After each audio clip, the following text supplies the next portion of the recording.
भैया कौन ले आओ जब याद रहे वो चाहिए कि ब्राह्मणन के गांव में आए कि तुमने मतलब जो करो वो जो तुम्हारी बाकी सजा है जिंदगी में तुम्हें ऐसा करबो नहीं चाहिए तो तुम न करो। बड़ी वाली भाई लेने पे भाई उतनी ले रहे बाबा। इटावा में एक यादव कथावाचक थे। ये इटावा में एक गांव दादरपुर है, वहाँ कथा कहने के लिए पहुँचे, लेकिन वहाँ के गांव के लोगों ने, खासकर ब्राह्मणों ने, उनका सिर मुड़वा दिया, उनको टकला कर दिया जाता है, उनकी चोटियाँ काट दी जाती है, उनको पैरों में गिरवा के नाक रगड़वाई जाती है और बातें ये भी सामने आती कि उनके ऊपर मूत्र का छिड़काव किया जाता ताकि वो पवित्र हो जाएं। ऐसा कौन सा ब्राह्मण है जिसके मूत्र में इतनी शक्ति होती है किसी के ऊपर छिड़क दो तो वो पवित्र हो जाता है? ब्राह्मण है या कोई भी हो, कोई भी इंसान हो। हम बात करते हैं सीधे इटावा की घटना की। आपने इस वीडियो में देखा कि किस तरह से उसका सिर मुड़वाया जाता है और उसकी बेइज्जती, समझ लो उसके ऊपर अत्याचार, हिंसा किया जाता है।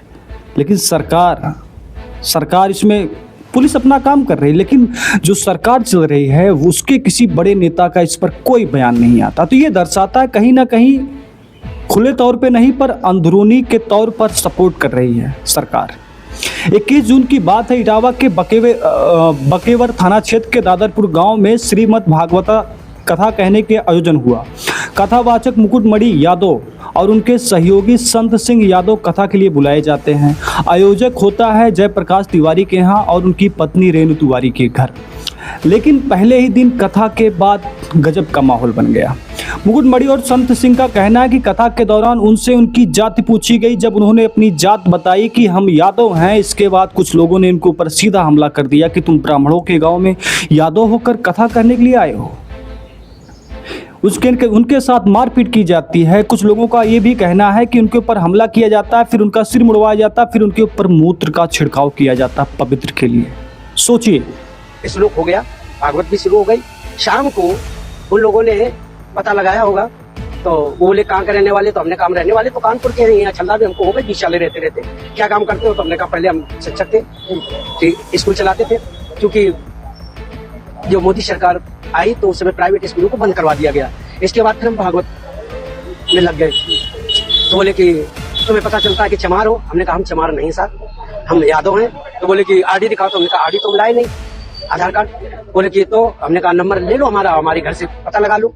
इन्होंने नंबर लिया, हमारे बेटे से पूछा तो बेटे का नाम जैसे आरडी में हमने क्लिक किया तो उसका नाम लिख के आ गया, राज यादव। इन्होंने कहा कि साले ये 103 देरी है यहाँ पे ब्राह्मणों के गांव में, तुम यादव होकर के, चमार होकर के यहाँ भागवत करने आए हो। और इन्होंने बहुत हमें मारकूट करना शुरू कर दिया।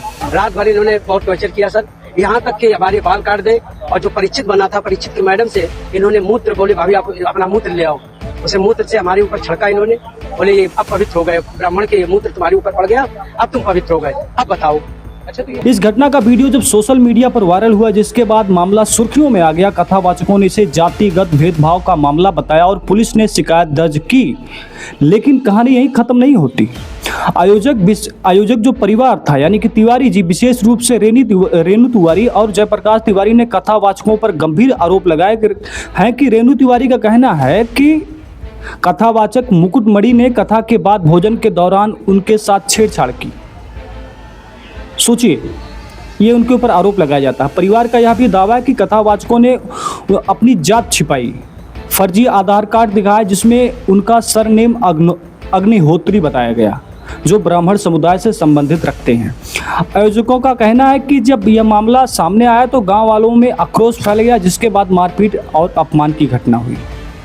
अब कुछ लोग कह रहे हैं कि ये बच्चों की नादानी थी, लेकिन आप इस वीडियो में देखिए कि पूरे गांव के बड़े बड़े लोग, बुजुर्ग, 40, 50, 70 साल के, 25 साल के, 35 साल के लोग इसमें दिखाई दे रहे हैं और ये कह रहे हैं कि लड़कों की गलती है।